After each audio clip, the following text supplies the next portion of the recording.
नमस्कार दोस्तों, स्वागत है आपका आपके अपने YouTube channel Bihar blind student help में। दोस्तों, आज के होम साइंस एपिसोड में अध्याय 4 जिसका नाम है गृहिणी के कर्तव्य, पूरे अध्याय एक ही वीडियो में सुनेंगे। प्यारे दोस्तों, इस वीडियो में बताए गए सभी जानकारी एवं तथ्यों को ध्यान से सुने। अगर हो सके तो उन्हें नोट भी कर सकते हैं ताकि परीक्षा के समय आपके सामने प्रश्नों का पर्याप्त संग्रह हो जाएंगे, जिससे आपको रिवीजन करने में मददगार साबित होगा। वीडियो में आगे बढ़ने से पहले आपसे एक रिक्वेस्ट है, यदि आप इस चैनल पर नए आए हैं तो चैनल को सब्सक्राइब कीजिएगा, वीडियो को लाइक और दोस्तों और सहपाठियों के साथ शेयर कीजिएगा। अपनी कीमती राय कमेंट में जरूर लिखिएगा। आगे इस चैनल पर किस तरह का कंटेंट देखना पसंद करेंगे, क्योंकि इस चैनल पर इसी तरह के से इन्फॉर्मेटिव हेल्पफुल वीडियो लाया जाएगा आने वाले समय में और भी यूनिक होने वाला है, इसलिए आप इस चैनल से जुड़े रहें। आइए दोस्तों, सुनते हैं मीनाक्षी मैम से। Home science class 10 physiology book unit 3 का चैप्टर नंबर 4 गृहिणी के कर्तव्य। गृहिणी यानी हाउसवाइफ नारी जीवन में घर के कामों की देखरेख विशेष महत्व रखती है। प्रत्येक परिवार में इसका भार गृहिणी हाउसवाइफ पर पड़ता है। गृहिणी घर की स्वामिनी है, पुरुष बाहर का राजा है तो नारी घर की रानी। साधारण बोलचाल की भाषा में हम उसे मालकिन यानी मिस्ट्रेस कहते हैं। परिवार के सभी व्यक्तियों के शारीरिक और मानसिक स्वास्थ्य का प्रबंध करना इनका परम कर्तव्य है। परिवार का जीवन सुखमय बनाना इसी के अधीन है। कुशल गृहिणी अपने कार्यों द्वारा परिवार के व्यक्तियों में सद्भावना की श्रृंखला जोड़ती है तथा घर में सुख और शांति का साम्राज्य स्थापित करती है। वह घर को स्वर्ग बना देती है। अगला टॉपिक है सुगृहिणी के आवश्यक गुण, required properties of a good housewife. एक सुगृहिणी में निम्नलिखित गुणों का होना आवश्यक है। नंबर 1, सहनशीलता। एक सुगृहिणी को सहनशील होना चाहिए। सहनशीलता के अभाव में कलह होता है, मानसिक तनाव बढ़ता है एवं घर में अशांति का वातावरण उपस्थित हो जाता है। परिवार में समय समय पर कुछ समस्याएं आती रहती हैं, आपस में गलतफहमी उत्पन्न होती है एवं छोटी छोटी बातें भयंकर रूप धारण कर लेती हैं। ऐसे समय में गृहिणी प्रेम पूर्वक समझाकर मानसिक तनाव को दूर कर सकती है, अगर उनमें सहनशीलता का गुण हो। नंबर 2, बुद्धि। दूसरी प्रॉपर्टी है अच्छी हाउसवाइफ की इंटेलिजेंस। एक सुगृहिणी में व्यावहारिक बुद्धि का होना आवश्यक है।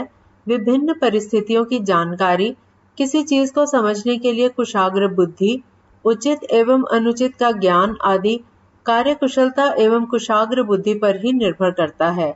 नंबर 3, निस्वार्थता। परिवार के सुख एवं शांति के लिए निस्वार्थ भाव से कार्य केवल नारी ही कर पाती है। सुगृहिणी को अपने स्वयं के हितों से परिवार के हितों को अधिक महत्व देना चाहिए। उसे अपने विकास में दूसरों के हितों को भी ध्यान में रखना चाहिए।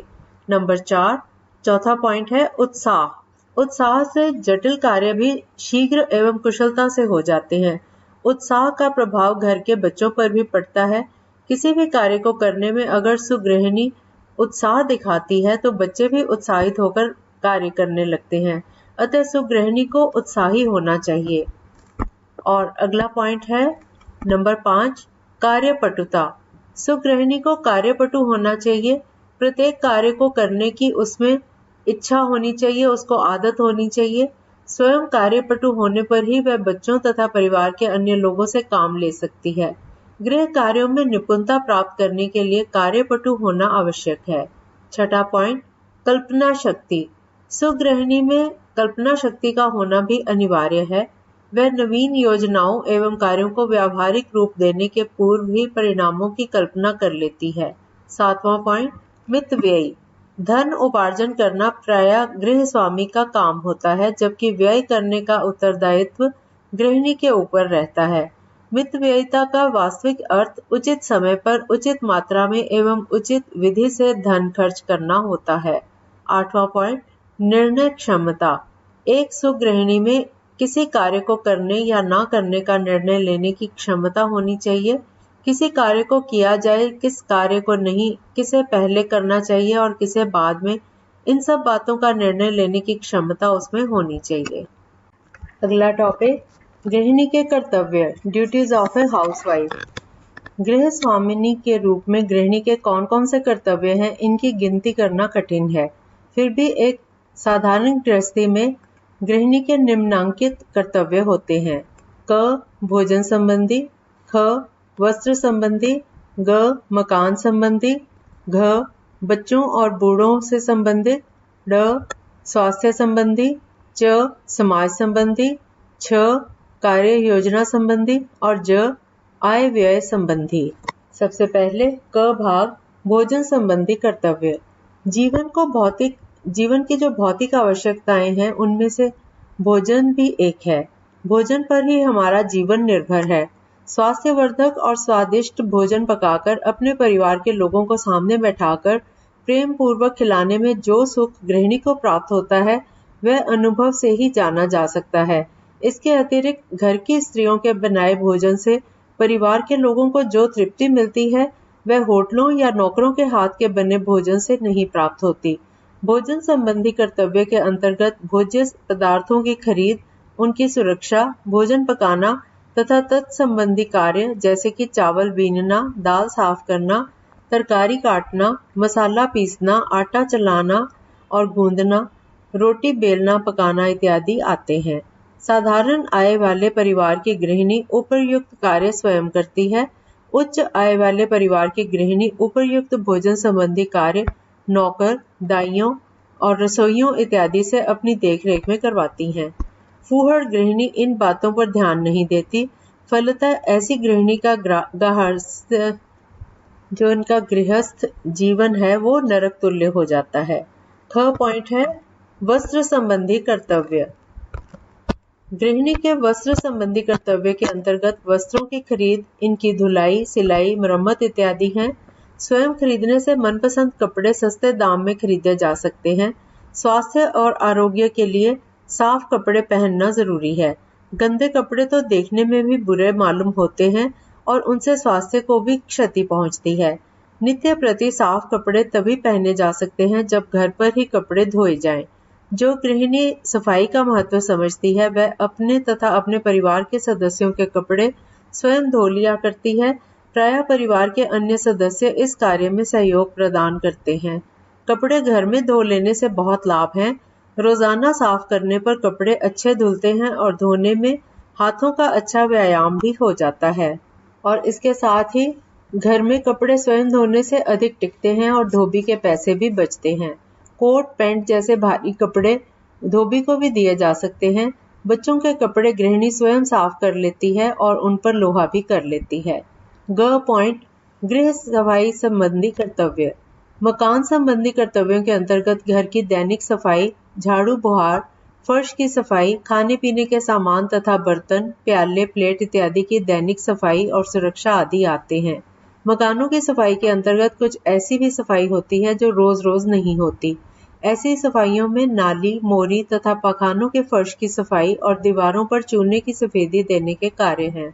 इन कार्यों में साधारण आय की गृहिणी अधिकांश काम स्वयं कर लेती है। बचे हुए काम वह परिवार के अन्य सदस्यों की सहायता से करती है या मजदूर अथवा नौकर से करवाती है। घ पॉइंट बच्चों के प्रति कर्तव्य। जिन परिवारों में एक से अधिक और विशेषकर छोटे छोटे बच्चे होते हैं वहां गृहिणी का अधिकांश समय बच्चों की देखरेख में लग जाता है। यदि परिवार की आय कम होती है तो इन कामों का भार आमतौर पर गृहिणी पर ही होता है। गृहिणी के बच्चे संबंधी कार्यों में बच्चों को निश्चित समय पर दूध पिलाना, उन्हें भोजन देना, तेल लगाना, नहलाना, कपड़े पहनाना, सुलाना इत्यादि हैं। इनके अतिरिक्त बड़े बच्चों को पढ़ाना, समय पर खाना खिलाकर स्कूल भेजना तथा उनके स्वास्थ्य पर ध्यान देना आदि कार्य गृहिणी के कर्तव्यों के अंतर्गत हैं। ड पॉइंट बूढ़ों के प्रति कर्तव्य। हमारे भारतीय परिवारों का संगठन सामान्यतः ऐसा है कि हर घर में एक दो वृद्धजन अवश्य होते हैं। माँ बाप के अलावा विधवा बुआ, चाची, दादी, नानी या चाचा, दादा ऐसे एक दो रिश्तेदार परिवार में जरूर होते हैं। बच्चों के सामने ही बूढ़ों को देख रेख की खास तौर पर विशेष आवश्यकता होती है। गृहिणी का कुछ समय बूढ़ों की सेवा शुश्रूषा में रोज लग जाता है। वृद्ध और अशक्त व्यक्तियों की सेवा और उनकी समुचित देखरेख भी गृहिणी का परम कर्तव्य है। और इसके बाद 6 पॉइंट, पति और परिवार के अन्य लोगों के प्रति कर्तव्य। अपने पति और परिवार के अन्य सदस्यों के बहुतेरे काम भी गृहिणी को ही करने पड़ते हैं। प्रत्येक व्यक्ति की अपनी अपनी रुचि होती है। यथासाध्य उनकी रुचि के अनुसार भोजन, वस्त्र या अन्य सुविधाएं प्रदान करना गृहिणी पर ही निर्भर है। सफल गृहिणी ऐसे काम मन लगाकर करती है।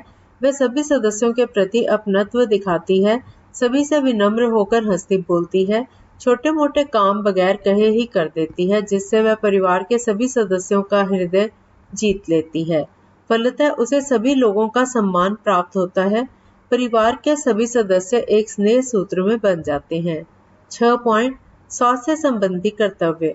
परिवार के सभी सदस्यों को स्वस्थ रखने के लिए गृहिणी को स्वास्थ्य संबंधी ज्ञान प्राप्त करना पड़ता है। आकस्मिक दुर्घटना होने पर प्राथमिक चिकित्सा भी वह स्वयं करती है। परिवार के किसी सदस्य के रोगग्रस्त हो जाने पर उसकी सेवा शुश्रूषा भी उसे करनी पड़ती है। रोगी को दवा पिलाना, टेम्परेचर देखना और उसका रिकॉर्ड रखना, उसके लिए पथ्य तैयार करना इत्यादि उसी के जिम्मे हो जाते हैं। अतः प्रत्येक सफल गृहिणी के लिए रोगी की परिचर्या का ध्यान रखना एक प्रमुख कर्तव्य हो जाता है। ज पॉइंट, सामाजिक कर्तव्य। पास पड़ोस में विवाह, जन्म, मृत्यु, पूजा इत्यादि अवसरों पर या यूं ही हफ्ते महीने पर एक घर की स्त्रियां दूसरे घरों में मिलने के लिए जाती हैं। ऐसे अवसर पर गृहिणी को उन्हें आदर सत्कार से बिठाना, उनका सम्मान करना होता है। ऐसे मौके पर साधारण हल्का नाश्ता, चाय, कॉफी, पान सुपारी इत्यादि से उनका स्वागत किया जाता है। साधारणतः परिवार के पुरुष की अनुपस्थिति में इनकी बैठकें पुरुषों के कमरे में ही होती हैं।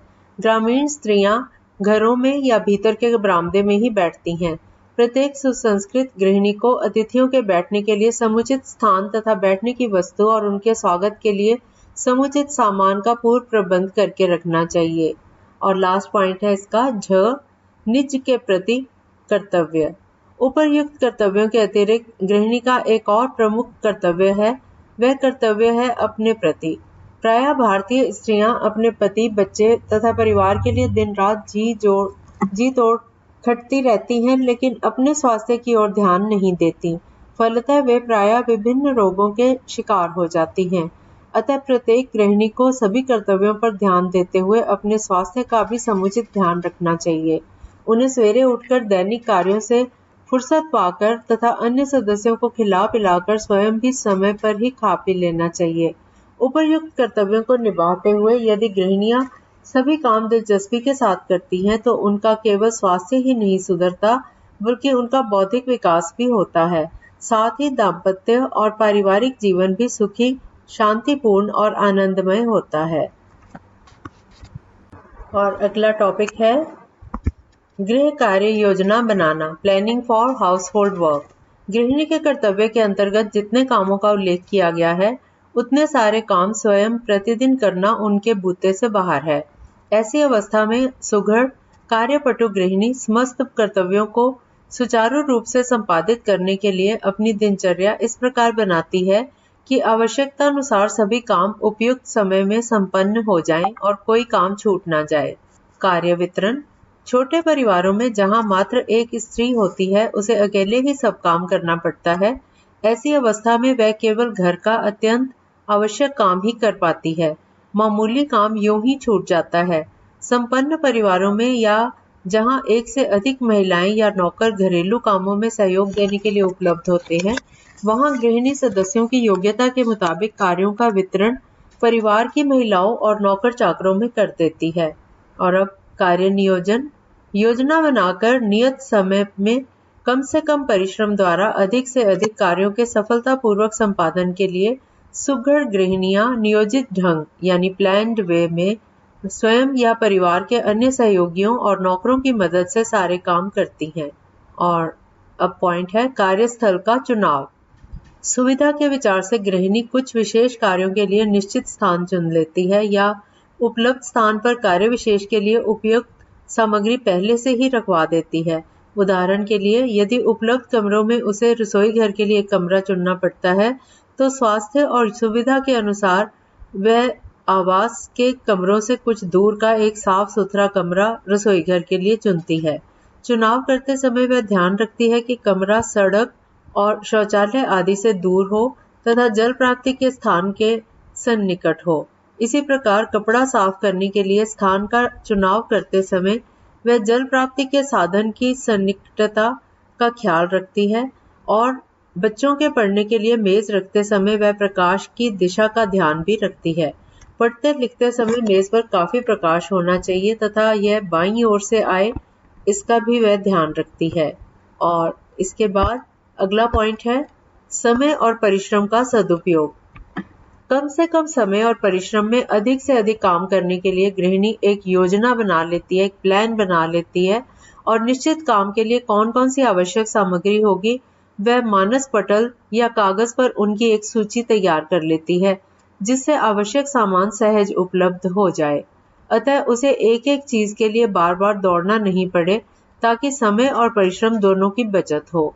उदाहरण के लिए रसोई घर में भोजन बनाते समय तत्संबद्ध चीजें जैसे कि नमक, मसाला, तेल, चिमटा, बर्तन, जल, झाड़न, तौलिया इत्यादि समीप रख ली जाती है। इसी प्रकार सिलाई करने के स्थान पर सुई, धागा, कैंची, बटन, सिलाई की मशीन इत्यादि सिलाई संबंधी सामान साथ साथ रखे रहते हैं, जिससे सिलाई संबंधी प्रत्येक सामान खोजने या लाने में समय या परिश्रम दोनों का अपव्यय ना हो। सुविधा के लिए यह आवश्यक है कि प्रत्येक वस्तु के लिए निश्चित स्थान हो और विशेष वस्तुएं अपने निश्चित स्थान पर ही रखी जाएं। इससे समय और परिश्रम दोनों की बचत तो होती ही है, साथ ही कार्य सहज और शांतिपूर्वक संपन्न हो जाता है। और अब पॉइंट है सुव्यवस्था और समय का उपयोग।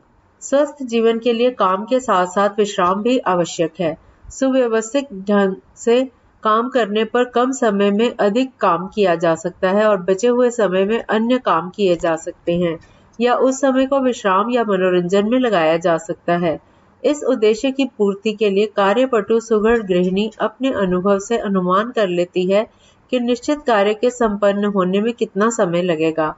साथ ही यदि निश्चित अवधि में उसे कई काम करने हैं तो वह कामों की प्राथमिकता यानी प्रायोरिटी कि कौन सा काम पहले और कौन सा काम बाद में हो आवश्यकता के अनुसार निश्चित कर लेती है। उदाहरण के लिए गृहिणी को प्रातः 9:30 बजे अपने बच्चों को खिला पिलाकर स्कूल भेजना है, अतः सवेरे उठकर वह अपने दैनिक कार्य से निवृत्ति पाकर चूल्हा सुलगा लेती है। जब तक ताव आता है इसी बीच वह नहा लेती है। ताव आने पर एक चूल्हे पर जल और दूसरे पर दूध, आलू आदि उबालने के लिए रख देती है। इसी बीच वह बच्चों को मुंह हाथ धुलवाकर नहला भी देती है या दोपहर में साफ करने वाले कपड़ों को साबुन या सोडा मिश्रित जल में भीगने के लिए छोड़ देती है या बना हुआ नाश्ता पति और बच्चों की मेज पर रख देती है या तरकारी आदि काट लेती है या चावल दाल आदि चुनने नहीं होते तो उनको भी चुनती है और सुविधा अनुसार अन्य कामों में लगी रहती है। जल के उबलने पर उसमें चावल या दाल डालती है और इसी बीच उबले आलू छील लेती है। इस प्रकार सुव्यवस्थित ढंग से काम करने पर समय और परिश्रम दोनों की बचत तो होती ही है, साथ ही साथ समय का भी सदुपयोग हो जाता है। यूनिट 3 चैप्टर 4 की प्रश्नावली। वस्तुनिष्ठ प्रश्न। पहली टाइप है सही उत्तर का संकेताक्षर क, ख, ग या घ लिखें। पहला प्रश्न, घर की देखरेख करने वाली को क्या कहते हैं? क नारी, ख स्त्री, ग गृहिणी और घ नौकरानी। उसके बाद दूसरा प्रश्न, घर में सुख और शांति का राज्य कौन स्थापित करती है? क सुगृहिणी, ख मालकिन, ग दुल्हन, घ स्त्री। तीसरा प्रश्न, एक आदर्श गृहिणी का गुण है? क अपने परिवार के सदस्यों का ध्यान ना रखना, ख परिवार के सभी सदस्यों का समुचित ध्यान रखना, ग जिम्मेवार ना होना, घ इनमें से कोई भी नहीं। दूसरी टाइप के क्वेश्चंस है रिक्त स्थानों की पूर्ति कर दे। पहला रिक्त स्थान है गृहिणी घर की डैश है। दूसरा, सुव्यवस्थित ढंग से काम करने से समय और डैश की बचत होती है। नंबर 3, भोज्य पदार्थों की खरीद, उनकी सुरक्षा, भोजन पकाना आदि गृहिणी के डैश संबंधी कर्तव्य के अंतर्गत आते हैं। नंबर 4, गृहिणी के वस्त्र संबंधी कर्तव्य के अंतर्गत वस्त्रों की डैश, उनकी डैश तथा डैश आदि है। 5वां सेंटेंस है, एक कुशल गृहिणी को डैश होना चाहिए। और इसके बाद लघु उत्तरीय प्रश्न, short answer type questions.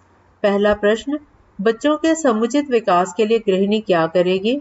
Number 2, परिवार में गृहिणी का क्या स्थान है? नंबर 3, गृहिणी के भोजन संबंधी कर्तव्यों का संक्षेप में उल्लेख करें। नंबर 4, गृहिणी के वस्त्र संबंधी कर्तव्यों का उल्लेख करें। नंबर 5, बूढ़े बुजुर्गों के प्रति गृहिणी के क्या विशेष कर्तव्य होने चाहिए? नंबर 6, अपने पति के प्रति गृहिणी के प्रमुख कर्तव्यों का उल्लेख करें। प्रश्न नंबर 7, एक गृहिणी के अपने प्रति क्या प्रमुख कर्तव्य हैं, लिखें। प्रश्न नंबर 8, एक गृहिणी अपने घर की सफाई की योजना कैसे तैयार करेगी? और लास्ट में दीर्घ उत्तरीय प्रश्न, लॉन्ग आंसर टाइप क्वेश्चंस। पहला प्रश्न, गृह कार्य योजना बनाने में उपयुक्त स्थान के चुनाव का क्या महत्व है, समझाकर लिखें। प्रश्न नंबर 2, सुघड़ कार्य पटु गृहिणी अपनी दिनचर्या कैसे बनाती है, इसका उल्लेख करें। प्रश्न नंबर 3, आदर्श गृहिणी के 5 कर्तव्य क्या क्या हैं, उनके नाम लिखें एवं प्रत्येक का वर्णन करें। प्रश्न नंबर 4, आदर्श गृहिणी के प्रमुख गुणों को लिखें। प्रश्न नंबर 5, आदर्श गृहिणी के प्रमुख कर्तव्यों का वर्णन करें। इस चैप्टर में बस इतना ही। वीडियो को देखने के लिए धन्यवाद। यदि आपको यह वीडियो अच्छा लगा तो लाइक, शेयर और सब्सक्राइब दोस्तों के साथ शेयर करें। जल्द ही प्रस्तुत करेंगे आपकी सेवा में आपके समक्ष अगला अंक। तब तक अपना ध्यान रखिए, मन लगाकर पढ़ाई कीजिए। धन्यवाद।